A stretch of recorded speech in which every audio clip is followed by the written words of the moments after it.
You're listening to the What's Up podcast with Adam Brenner.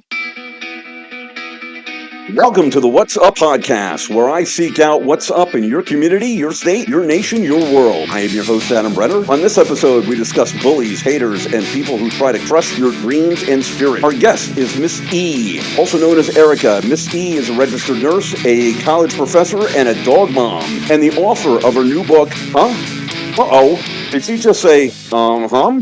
Available now on Amazon. In her book, Miss E discusses how she has found strength, love, and kindness to take on the bullies, people who put her down, and her doubters who said she would never make anything of herself. Miss E will tell you that you have to put yourself first before anyone else. Miss E will also tell you what her feelings are about having revenge and hate against the people that bullied her and put her down. There's a lot of bullying that occurs in the United States. Bullies can hurt their victims in many ways, including physically, socially, and verbally, as we will hear when we talk to Miss E about her experience and her new book. In our nation's schools alone, bullying accounts for roughly 22%. 22%. And that's students between the ages of 12 and 18 who are getting bullied.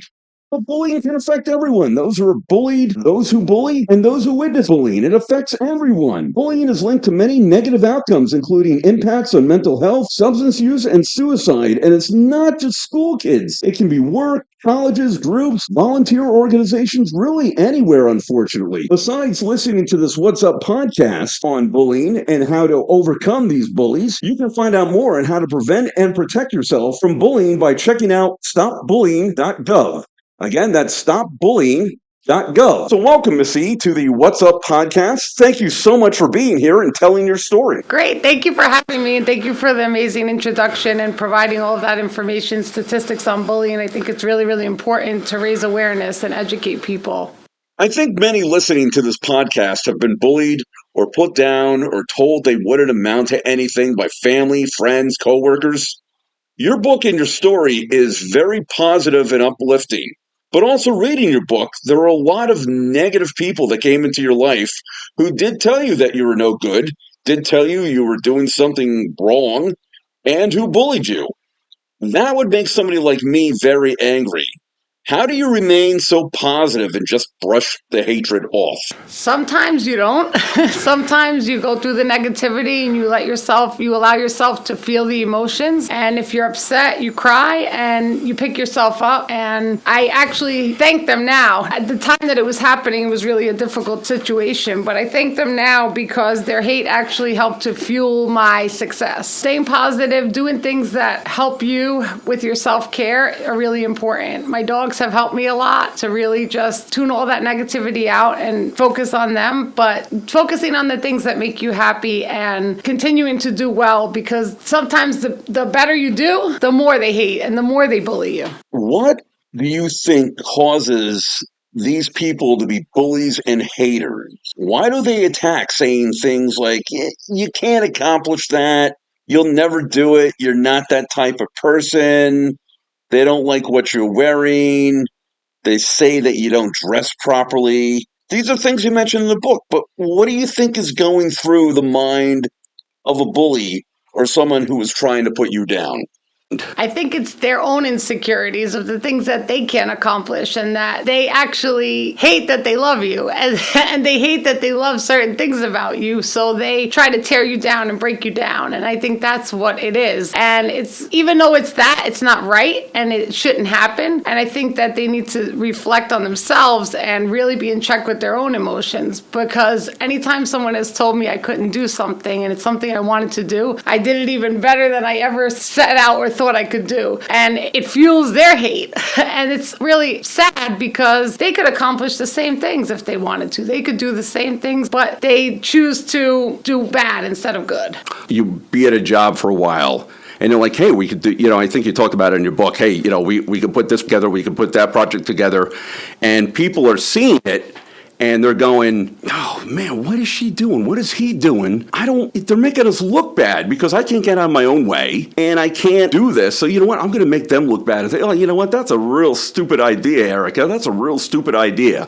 Was it like that? Did you have a lot of successes before and people were just looking at you going, what is she doing? Absolutely. And thank you for referencing that because it's important. Yes, I had a lot of successes. I had a lot of great ideas that were crushed and they did just that. Oh, it's a terrible idea. And then they would turn around and use my idea as their own idea. In other cases, it wasn't about my success. It was just about me. They just didn't like me for who I am. One woman in particular said, you're smiling and you're way too nice. That is not the role of a probation officer, to smile and to be nice. And I said, it hurt me because that's who I am. So she was attacking my character. And that happening over time can cause people to shut down and can cause trauma. That happening was really terrible. So sometimes they would attack your success and the things that you want to bring into the workplace. Other times they would attack me as a person and who I am. My answer to her was not about being nice or nasty. It's about being professional. As long as I'm professional and carrying out the duties of my responsibilities, my job responsibilities, then what is it your problem about? What is it your concern? It's funny that you mentioned that. Regardless of what job you have, if you're a waiter, a waitress, you're ripping tickets at a movie theater, or you're a probation officer, or you're a nurse, you want to have a smile on your face. It's called customer service. Is it where these people are on probation, but we're trying to adjust them to a regular, normal life without crime. So you want to be a positive influence on them. That's the whole point. We smile, make somebody's day a little bit brighter and better. Yes, that's absolutely true. But unfortunately, not everyone thinks that way. Not everyone thinks that way. And it goes back to the role that you feel you play in your career. So if I feel that I play a role to help people and also hold them accountable, there's nothing wrong with being nice and doing that. But some other people would think yelling and screaming and talking down to people is more effective, and that's their way and what they feel their role as a probation officer was. And that's where a lot of the conflict came in, because they didn't like the success that I had and with the people under supervision and the things that I did. They felt, I guess, threatened by it. So they need to rip me apart or try. Besides your job, you also talk about how with your family, there was abuse in your family, and the way you got the phrase "uh-huh" was your mom. She's yesing yes. Mom, I'm going to be a rocket scientist when I go, uh-huh. With all that and knowing where you wanted to go in life, with these bullies, these haters, with your family, with people at work, with friends that aren't your friends anymore, how did you take the high road? Yeah, it's not easy, but I did it because I envisioned myself accomplishing what I want to accomplish. For so many years, I did things that other people wanted me to do. And I did things to please other people, and I found that it didn't even make them happy.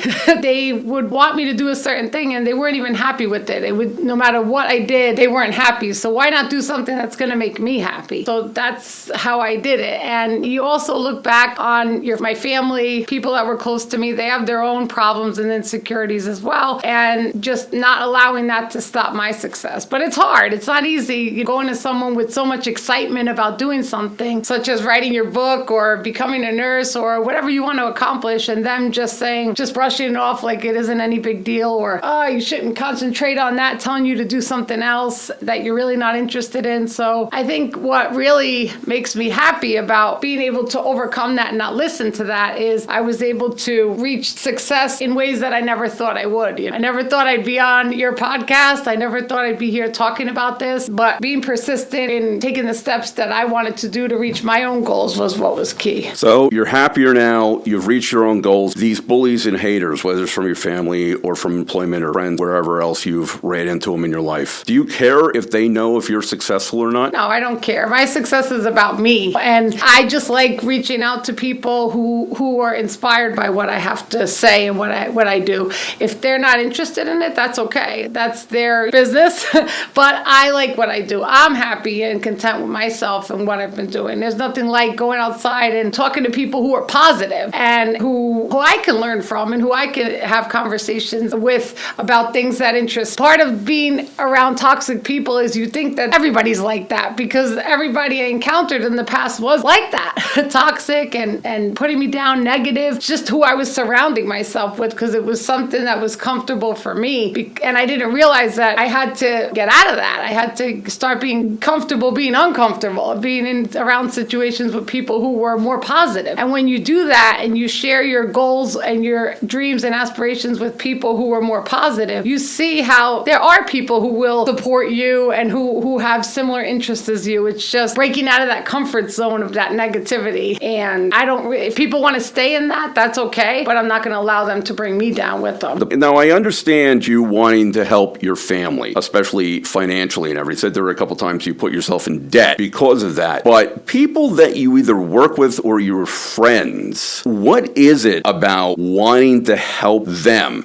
So they're being negative to you, but you want to reach out and you want to help them over and over and over again because you're a good person. Are you trying to prove to them that people can be good, or are you just being helpful to just kind of push them down and just say, hey, get away from me? What is going on with that? Being nice to everybody and going that extra mile even when they hate you? Yeah, so that had to stop. Absolutely, because being nice to everybody, that was something I was conditioned to do from a young child. Take care of everybody. Be nice to everybody. Sometimes I would call my dad, still to this day, and he'll say, don't talk to me unless you have something good to say. Good news. I only listen to good news. That's not realistic. Right? So being nice to everybody, I had to get out of that. You can still be nice, but you have to be nice to yourself first. Love yourself before you can love anybody else, before you can do things for anybody else. Times where I helped other people, and now they're surpassing me with their credit score and their debt is repaid, and now I'm struggling and there's nobody around to help me other than myself. But I think being nice to a limit is fine. But now I've learned to be nice, but also set boundaries. Boundaries are really important in relationships. And people, I used to say, oh, well, if I'm being nice and offering these things, then they wouldn't. I would never thought that people would take advantage. And I learned the hard way that they do. And you have to set limits to your niceness. And actually setting those limits is being nice all around, being kind to yourself and showing people that they can't cross those. What's the balance between taking care of yourself and taking care of others? Yeah, you have to take care. I take care of myself first, because if I'm no good for myself, then I'm no good for anybody else. So I've taken a step back and actually let people help me when I need help and admit that I have problems too. And, I might need help with something, or I might not understand something, and having people explain things to me and help me as well. And relationships should be give and take. They should be equitable, not just one person doing everything. So the balance is first being there for yourself. So if I'm on a walk with my dog and someone calls me and says, oh, can you give me a ride somewhere? Or can you do something for me? In the past, I would just go back, turn around and go drop everything and go help that person. But that's not really helping anyone. Then I would have anger and resentment because I didn't get to do what I wanted. So now if I'm on a walk with my dogs or I have something to do and someone calls me, I'll say, no, I can't. I'm busy right now. I can do it at this time if I'm available another time, or I can't do it at this point because I have my own self to take care of. And that eases, even if they're angry or upset with me, which oftentimes when you set boundaries, people become angry and upset with you, but at least I don't have that anger and resentment, and I've set a boundary and I feel good about myself. And I'm on that walk with my dogs unbothered because I'm doing what I set out to do that day without any interruption.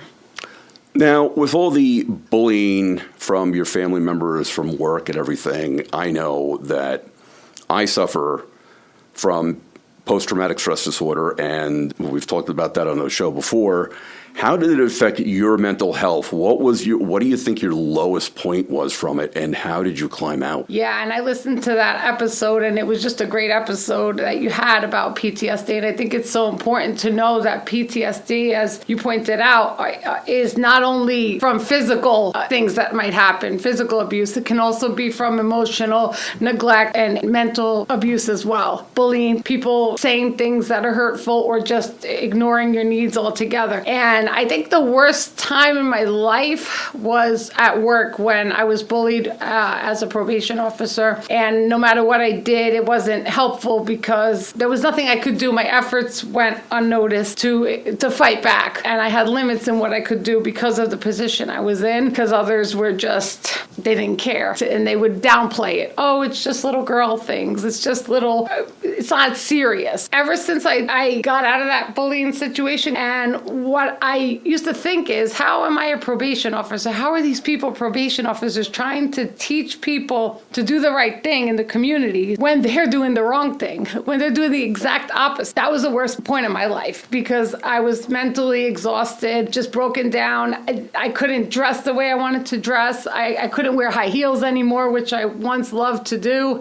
at that point. I felt defeated, and I felt that they won. I have to also be careful, because now that I've become a nurse and I work in nursing, I didn't know that profession also has a lot of bullying. And so I'm able to deal with it a lot better because of what I know about bullying. It's not the first time it's happening, so I'm able to deal with it. Plus, if they do things in nursing and I feel uncomfortable or I feel like it's affecting my mental health, the good thing about nursing is you can go anywhere. So I don't have to stay at that job if my efforts are to combat the bullying are going unheard. But it's important to know that PTSD, I didn't even know that's what it was. I didn't even realize that when I was in a similar situation than what I was in the past, I would just shut down or like be exhausted, and things would happen mentally and physically, and I didn't even realize that was what it was. And one time recently, I went on a job interview for a nursing position, and I told them about the bullying situation because, I let them know. And they said, what things have you done to work through that? Like, what happens if something similar happens and it triggers your PTSD, or it triggers the same feelings that you had when you were going through that? And I said, I've implemented a lot of self-care, I've gone to therapy, I've talked about it, I've worked on the National Wellness Working Group where we discuss issues related to bullying and suicide prevention. I've done a lot of self-reflection, worked on it, but I also won't allow it. It's not acceptable, and I feel that when I feel those triggers coming on, I have things in place to protect myself. So you talked about the nursing job. If you have bullies at a nursing job, you can just go to another nursing job. What about those people that can't? Yeah. What steps can they do to, I don't know if you can stop bullying or harassment, but what can you do if you are stuck in that job, you need that job, it's your livelihood, you know how to do that job, how do you handle the bullies? I know you can't keep running the human resources and say, so-and-so was bothering me, because a lot of times they don't take it seriously, unfortunately. Absolutely. So one piece of advice, because I know you give several in your book, but one piece of advice that you can give to the person who's got to stay at this job, whether it's a gas station attendant or working on Wall Street or something like that, who's being bullied, he or she is having an issue, what can they do? What is the way to keep their head up high and to keep moving forward? To set those boundaries and to confront the bully straight up and to let them know it's unacceptable. Because a lot of times I played a role in it by allowing it, by not saying anything right away, and by not standing up in the beginning when it was happening, by thinking that it was my fault. So knowing it's not your fault, and if, standing up to the bully, letting them know that it's not acceptable. And sometimes in nursing, it doesn't require, there have been times where I have done that, and it doesn't require me to leave. I can stay in the position and earn respect because I'm not going to accept that. So sometimes people do it because they think that they can. And when they find out that they can't, they will leave you alone. So once you set those clear boundaries of what you will accept and what you won't accept, and really sticking to them. So if someone does something that is unacceptable, letting them know about it. So being confident in your own self to let the person know it's unacceptable. I also suggest putting it in writing and having a follow-up, like, today this happened, and I just want to let you know that this was a summary of our conversation, and I appreciate you moving forward, handling it in this way. Just having it in writing about your efforts, because that has helped me as well. Although it didn't help me in my job with probation in the beginning, it did help me to have a paper trail of what was going on for my own self, and there are usually other people that are going through similar things that you might not even know that they are.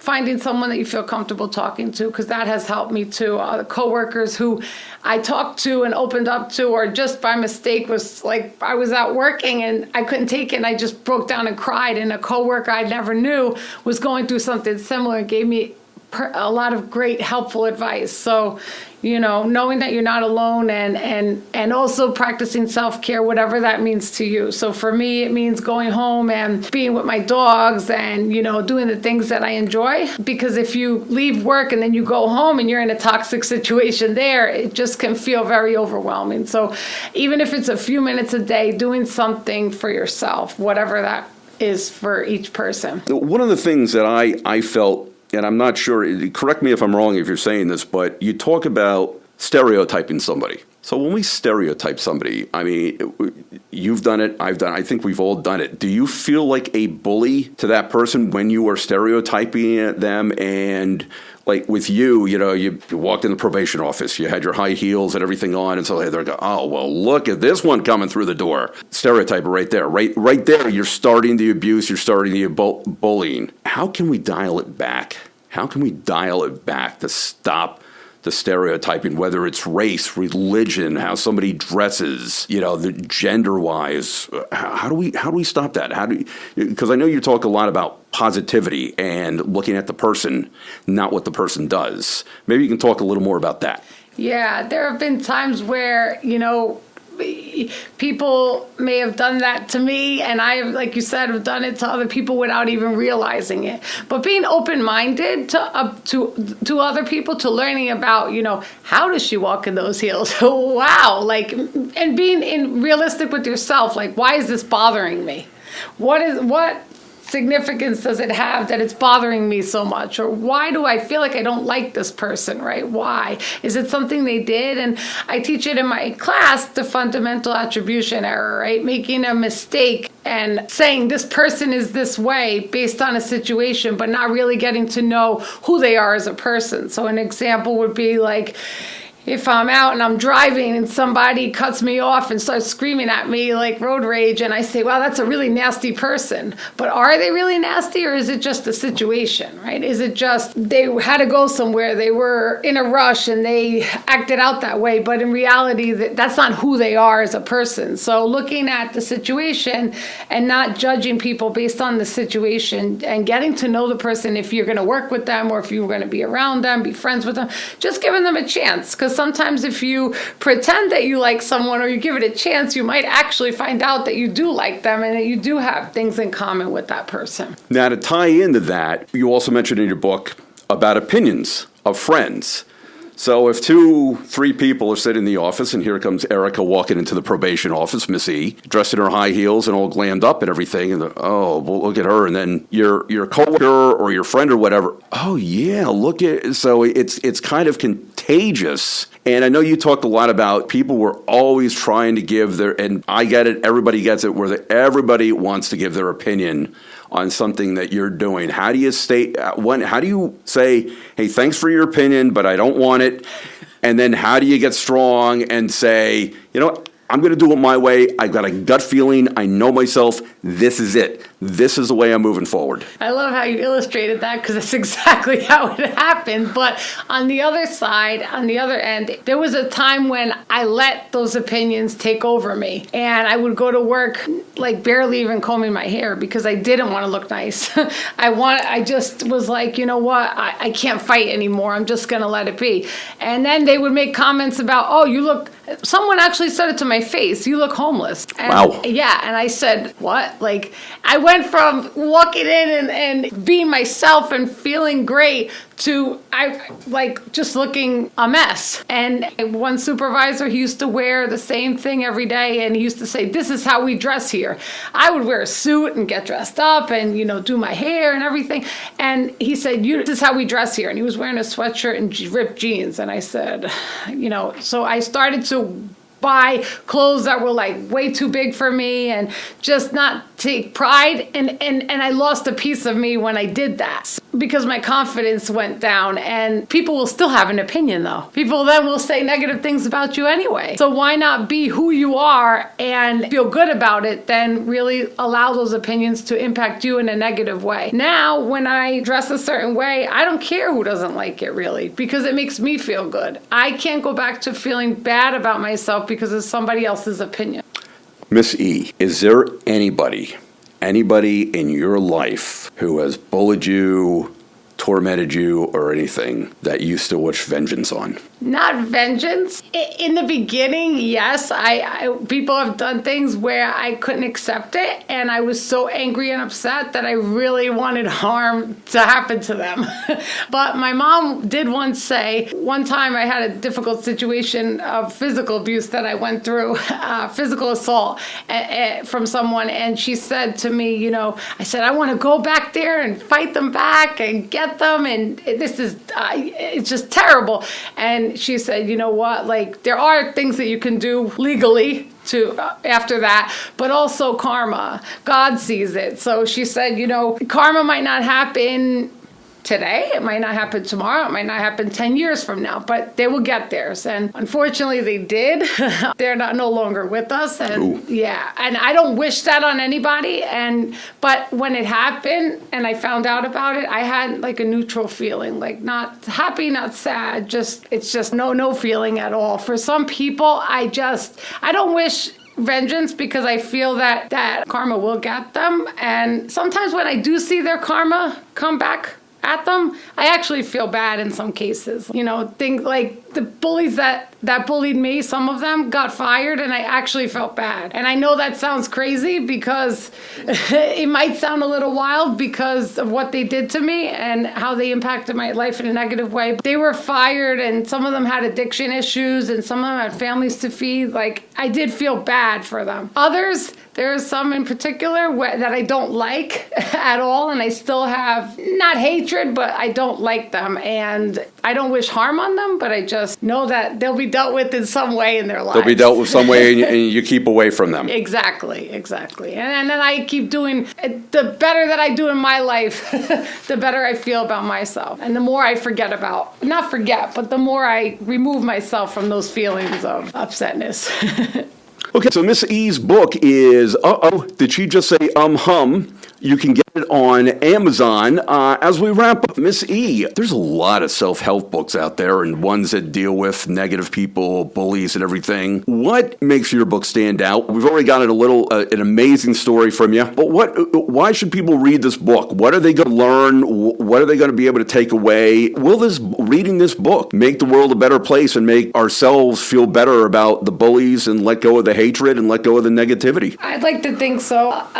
When I shared my story at the national conventions of Federal Probation Officer Association, I shared a little bit about my story. I couldn't say everything because of the setting, but you would be surprised at how many people go through the same things and are shocked to hear someone speak out about it, because people tend to, not all, but some people tend to not speak up about it. So it's missed. And some people feel like they have no hope. So speaking up about things that are important, especially in law enforcement, the field of nursing, things that are relevant. I feel that I don't find many books that have that in there. I don't find many books that are related to bullying in the field of law enforcement. I think it's a topic that has to be continued to be spoken about and has to be continued to be dealt with. So I think that's what makes my book different, because I've had experiences in many different fields, not only law enforcement, but also teaching, also nursing, waitressing. And like you said, it happens in all of these fields. And if we speak up about it, I feel that education is key. So if we educate ourselves, then we can help to combat bullying and decrease the amount of bullying that happens in the world. That is a great lesson for us all. Again, I know I've been bullied, I've been teased, and I've had PTSD from it, and I've overcome it. And reading your book, I really did learn a lot. So thank you so much for that. I'd like to thank Miss E for coming in and talking about her new book, Did She Just Say which is available now on Amazon. And we'll have a link to buy the book in the show notes below. You can follow the What's Up podcast on Facebook, X, and other social media sites. You can also find and listen to the podcast on Spotify, Apple, and other places where you get your podcasts. This is the What's Up podcast, where we take a look at what's in your local area, your state, your nation, and your world. I'm Adam Brenner. Thanks for listening.